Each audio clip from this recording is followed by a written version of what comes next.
সংবাদ সম্মেলনের শুরুতেই আমরা গভীর শ্রদ্ধার সঙ্গে স্মরণ করছি শাপলা গণহত্যা, জুলাই আগস্ট বিপ্লব এবং পিলখানা হত্যাকাণ্ডের সকল শহীদ ভাইদের। তাদের অসম সাহসিকতা, ত্যাগ, তিতিক্ষা ও রক্তের বিনিময়ে আজ আমরা স্বাধীনতা, মানবিকতা ও ন্যায়পরায়ণতার কথা বলার সুযোগ পাচ্ছি। সাংবাদিক বন্ধুগণ, আজকের সংবাদ সম্মেলনে অন্তর্বর্তীকালীন সরকারের উদ্দেশ্যে আপনাদের মাধ্যমে আমরা 5 দফা দাবি জানাতে চাই। আমরা স্পষ্ট করে বলতে চাই, আমাদের দাবিগুলো কেবল রাজনৈতিক অংশগ্রহণের জন্য নয়, এগুলো দেশের জনগণের অধিকার এবং ন্যায়পরায়ণতার নিশ্চয়তার সঙ্গে সরাসরি সম্পর্কিত। আমরা চাই জনগণ যেন নির্ভরযোগ্য, স্বচ্ছ ও সুষ্ঠু নির্বাচনের মাধ্যমে তাদের প্রতিনিধি নির্বাচন করতে পারে। 5 দফা দাবি দেশের ভবিষ্যতের জন্য ন্যায়, স্বচ্ছতা এবং প্রতিশ্রুতির প্রতিফলন। আমরা আশা করি সরকার জনগণের দাবিগুলোকে গুরুত্ব সহকারে বিবেচনা করবে এবং এগুলোর বাস্তবায়নের জন্য সক্রিয়ভাবে এগিয়ে আসবে। এই 5 দফা বাস্তবায়নে আজকের সংবাদ সম্মেলনে কিছু সুনির্দিষ্ট কর্মসূচি ঘোষণা করব। আমাদের ঘোষিত কর্মসূচি হবে দেশের স্বাধীনতা ও সার্বভৌমত্ব এবং 24-এর বিপ্লবের আকাঙ্ক্ষা বাস্তবায়নের আন্দোলনের অংশ। প্রথম দাবি, জুলাই সনদের অবিলম্বে বাস্তবায়ন। জুলাই সনদ হলো ছাত্র জনতার সংগ্রাম ও ত্যাগের দলিল। এটি কেবল একটি ঘোষণাপত্র নয়, কোটি মানুষের আশা আকাঙ্ক্ষার প্রতিফলন। আমরা দাবি করি সনদটি অবিলম্বে ঘোষণা ও পূর্ণাঙ্গভাবে বাস্তবায়ন করা হোক এবং এর ভিত্তিতে নির্বাচন অনুষ্ঠিত হোক। শাপলা চত্বরের রক্তের স্রোত থেকেই 24-এর চেতনার ধারা শুরু হয়েছে। ইতিপূর্বে ঘোষিত জুলাই ঘোষণাপত্রে শাপলা গণহত্যার উল্লেখ না থাকায় এর ঐতিহাসিক দায় ডক্টর ইউনূস সাহেব এবং বর্তমান অন্তর্বর্তীকালীন সরকার উভয়কেই আজীবন বহন করতে হবে। জুলাই ঘোষণাপত্রের মতো জুলাই সনদকেও কাগুজে অকার্যকর লেখায় পরিণত করা যাবে না। যে কোনো মূল্যে জুলাই সনদকে কার্যকর করতে হবে। এটি আগামী সংসদের হাতে ছেড়ে দেওয়া যাবে না। অতীত অভিজ্ঞতা বলে, ক্ষমতায় গিয়ে সবাই ক্ষমতার বাইরে থাকা অবস্থার প্রতিশ্রুতি ভুলে যায়। 72-এর বিশেষ ক্ষমতা আইন তার জ্বলন্ত উদাহরণ। সুতরাং জুলাই সনদ অবিলম্বে বাস্তবায়নের জন্য অধ্যাদেশ, রাষ্ট্রপতির সাংবিধানিক ঘোষণা কিংবা অন্য যে কোনো কার্যকর প্রক্রিয়া গ্রহণ করতে হবে। সংবিধান সংক্রান্ত আলোচনায় জাতীয় ঐকমত্য কমিশনের সাম্প্রতিক বৈঠকে আমরা স্পষ্ট করেছি, বাংলাদেশ খেলাফত মজলিস জুলাই সনদকে কেন্দ্রীয় ভূমিকা দিতে চায়। সনদে প্রস্তাবিত পদক্ষেপগুলো অবিলম্বে ও পূর্ণাঙ্গভাবে বাস্তবায়ন করতে হবে। জাতীয় সংস্কার যদি কেবল কাগজে সীমাবদ্ধ থাকে তবে তা অর্থহীন হবে এবং দেশের রাজনৈতিক সংকট ও অর্থনৈতিক প্রভাব ব্যাহত হবে। তাই জুলাই সনদের ভিত্তিতে আগামী ফেব্রুয়ারি 2026-এর জাতীয় সংসদ নির্বাচনের দাবি জানাচ্ছি। দ্বিতীয় দাবি, আওয়ামী লীগের দোসর আধিপত্যবাদী ভারতের এদেশীয় এজেন্ট, জাতীয় পার্টি ও 14 দলের রাজনীতি নিষিদ্ধকরণ। জাতীয় পার্টি ও 14 দল হলো এদেশে ভারতীয় আধিপত্যবাদের এজেন্ট এবং আওয়ামী লীগের দোসর। এরা বিভিন্ন সময়ে প্রকাশ্যেই গণমাধ্যমে ভারতের অনুমতি ছাড়া কথা বলতে অনীহার কথা জানিয়েছে। ফ্যাসিবাদী শাসনের 16 বছর এরা ভারতীয় প্রেসক্রিপশনে স্বৈরাচারী হাসিনার সঙ্গ দিয়েছে। খুন, গুম, দুর্নীতিতে নিজেদের সামিল রেখেছে। এখন আবার এদের ঘাড়ে ভর করে পলাতক আওয়ামী লীগকে পুনর্বাসন করতে দেশি বিদেশি চক্রান্ত শুরু হয়েছে। দেশের সার্বভৌমত্ব ও সমৃদ্ধ ভবিষ্যতের স্বার্থে এই দলটিকে রাজনৈতিক মাঠে রাখা যৌক্তিক নয়। আমরা পুনর্ব্যক্ত করছি, জাতীয় পার্টি সহ 14 দলের রাজনীতি অবিলম্বে নিষিদ্ধ করতে হবে। তৃতীয় দাবি, আগামী নির্বাচনে লেভেল প্লেয়িং ফিল্ড তৈরি। লেভেল প্লেয়িং ফিল্ড ছাড়া নির্বাচন মানেই ক্ষমতার প্রহসন।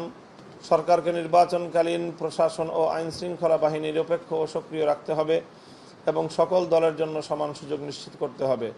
নির্বাচনের তারিখ ঘোষণার ক্ষেত্রে একটি দলকে অগ্রাধিকার দেওয়া হয়েছে।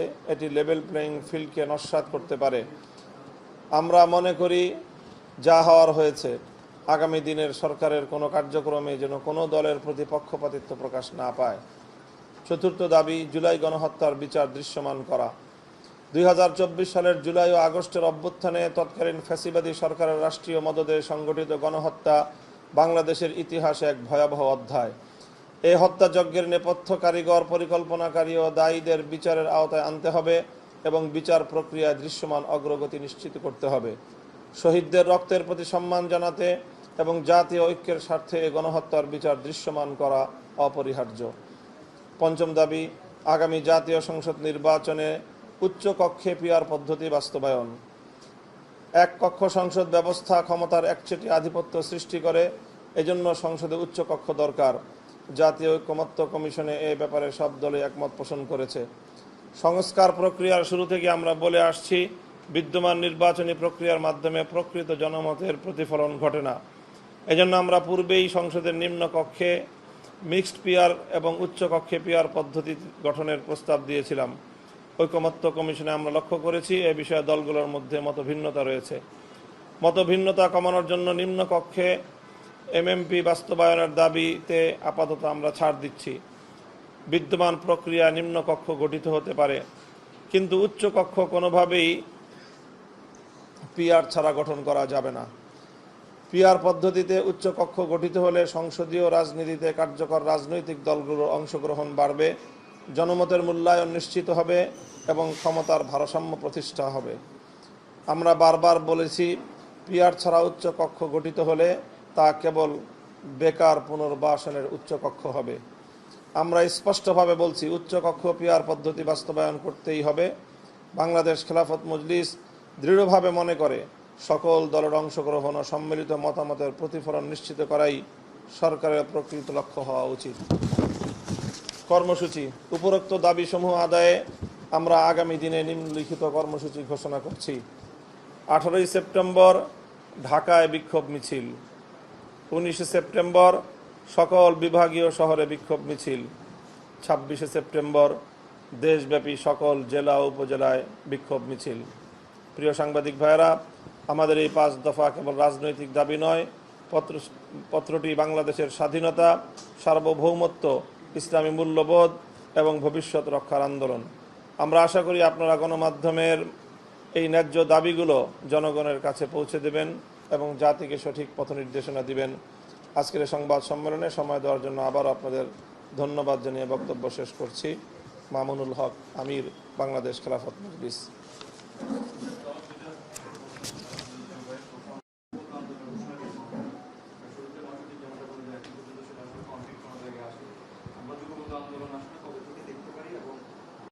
আমরা চূড়ান্তভাবে দাবি 5টি এখানে যে উপস্থাপন করেছি।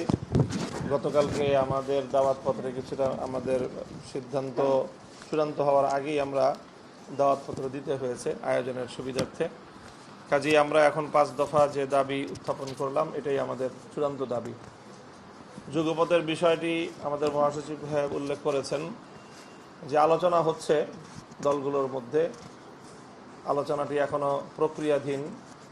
এই মুহূর্তে আমরা এককভাবে সেটি কোনো চূড়ান্ত সময়সীমা ঘোষণা করতে পারছি না। তবে আশা করছি যে জুলাই সনদের বাস্তবায়ন, যেটি আমাদের মুখ্য দাবি, এই বিষয়ে বাংলাদেশের জুলাই বিপ্লবের সকল অংশীজন, সবগুলো রাজনৈতিক পক্ষ এই ব্যাপারে পর্যায়ক্রমে যার যার অবস্থান রাজপথে তারা দৃঢ় করবে ইনশাআল্লাহ।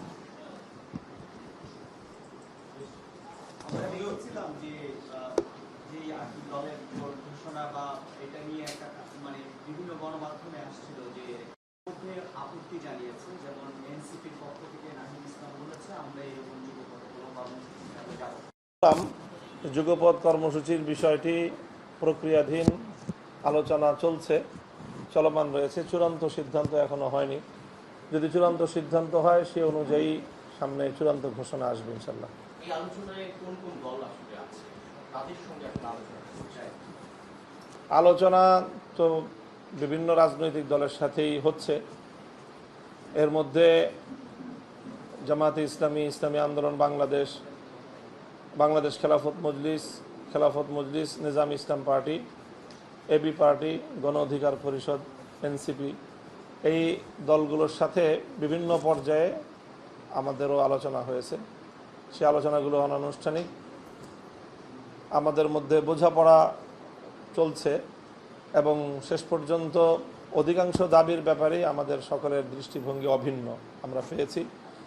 কাজেই সেই ক্ষেত্রে আমরা আশা করছি যে বিশেষ করে জুলাই সনদের বাস্তবায়ন, এটার ব্যাপারে আমরা সবগুলো দলেরই আন্তরিকতা চূড়ান্তভাবেই আমরা লক্ষ্য করেছি। কাজে এই মুখ্য দাবি আদায়ের ব্যাপারে আমরা মনে করি যে সবাই যার যার জায়গা থেকে মাঠে নামবে। মানে এই যুবপথ কর্মসূচিটা মানে একটা যুবপথ কর্মসূচি হঠাৎ করে আপনারাই সব এই সরকারের সাথে আপনাদের কমিউনিকেশন হচ্ছে, দাবিগুলো সরকারের কাছে ডিরেক্ট পৌঁছাতে পারছে। এই মুহূর্তে সেই যুবপথ কর্মসূচিকে আগামী নির্বাচনকে প্রেক্ষাপট রেখে বা আগামী নির্বাচনে ভোটের হিসাব করেই কি আপনারা এই যুবপথ কর্মসূচি দিতে আগাচ্ছেন? না না,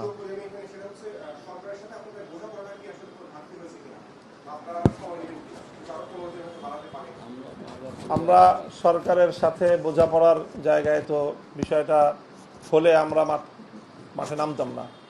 এখানে পরিষ্কার কথা যে জুলাই সনদের বিষয়ে এ পর্যন্ত সরকারি এবং সকল রাজনৈতিক দলগুলো মোটামুটি একটা ঐক্যমত্যে পৌঁছেছে, কিন্তু জুলাই সনদ কার্যকর করার যে পদ্ধতি সেই বিষয়ে সরকারের পক্ষ থেকে কোনো দিক নির্দেশনাও নেই এবং সেটার কোনো আশাবাদও নেই। এই মুহূর্তে সরকার সহজেই এই বিষয়টা কার্যকর করবে বলে মনে হচ্ছে না। তো এই জন্যই আমাদের মনে হচ্ছে যে এই বিষয়ে আন্দোলনের বিকল্প নেই এবং আমাদের জুলাই সনদের কার্যকর করার দাবিটি এটি আমাদের জুলাই আন্দোলন এবং বিপ্লবের যে অর্জন, সে অর্জনটা সম্পূর্ণ এটার উপর নির্ভরশীল আমরা মনে করি। এত শহীদের যে রক্ত এবং এই যে বিশাল গণ অভ্যুত্থান, এই সবই ব্যর্থতায় পর্যবেসিত হবে বলে আমরা মনে করি যদি জুলাই সনদ কার্যকর না করা যায়।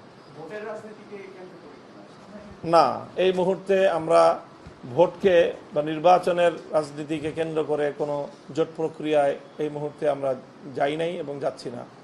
আমরা এই মুহূর্তে জুলাই সনদ কার্যকর করাই এবং উচ্চকক্ষে যে পিআর পদ্ধতি সাপেক্ষে আমরা উচ্চকক্ষ চাই।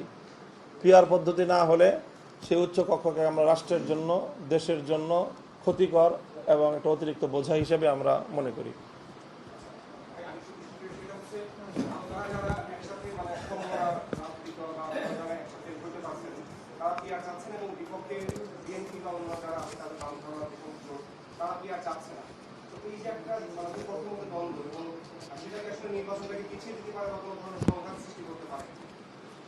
আমাদের আপনি যেটা আমরা যে সবাই পিআরের একভাবে কথা বলছি না, কিন্তু আমরা আজকে পরিষ্কারই আমাদের দলীয় অবস্থান ব্যক্ত করলাম যে আমরা উচ্চকক্ষ যদি গঠিত হয় এবং যেটা ঐক্যমত্য কমিশনে সকলেরই ঐক্যমত্য প্রতিষ্ঠিত হয়েছে, আমরা সেই এবং ঐক্যমত্য কমিশনের সিদ্ধান্তও এসেছে যে উচ্চকক্ষ পিআর হবে, কিন্তু সেখানে বৃহৎ রাজনৈতিক দল বিএনপি নোট অফ ডিসেন্ট দিয়ে রাখছে এবং সেই ক্ষেত্রে এটাই যে বিএনপি কোনোভাবে ক্ষমতায় যেতে পারলে তারা উচ্চকক্ষে পিআর বাস্তবায়ন করবে না। কাজেই সেই জায়গাটা থেকে আমরা এই ধরনের রাষ্ট্র স্বার্থ বিরোধী এবং জুলাই বিপ্লবের জন আকাঙ্ক্ষা বিরোধী এই ধরনের মানে পিআর পদ্ধতিবিহীন রাষ্ট্রের জন্য বোঝা হয় এমন উচ্চকক্ষ আমরা বাস্তবায়ন করতে দেব না। তো এটা হলো পিআর পদ্ধতির বিষয়।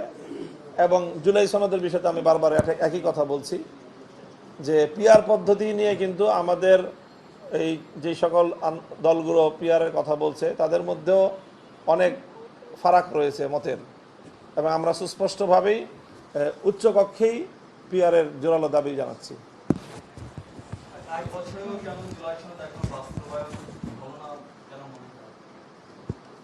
না, জুলাই সনদ এটা সনদ চূড়ান্ত হওয়ার বিষয়টা তো প্রক্রিয়াধীন। ঐক্যমত্য কমিশন দীর্ঘদিন ধরে কাজ করে যাচ্ছে। সেই বিষয়ে আমরা মনে করি যে এখনই উপযুক্ত সময় জুলাই সনদ বাস্তবায়নের, এবং এই ক্ষেত্রে জুলাই সনদ বাস্তবায়নের নির্দিষ্ট কোনো মানে বাস্তবায়ন প্রক্রিয়া চূড়ান্ত না হওয়াটা হতাশাজনক। এই জন্যই আমাদেরকে এখন মাঠে আন্দোলন নামতে হচ্ছে। আমরা চেষ্টা করেছি সর্বশেষ পর্যন্ত আলোচনার মাধ্যমে এবং ঐকমত্য কমিশনে চূড়ান্ত আলোচনা করেই বিষয়টা সুরাহা করতে, কিন্তু সেখানে আমরা তার সর্বশেষ করতে না পেরেই এখন আমরা আন্দোলনে যেতে বাধ্য হচ্ছি। ধন্যবাদ।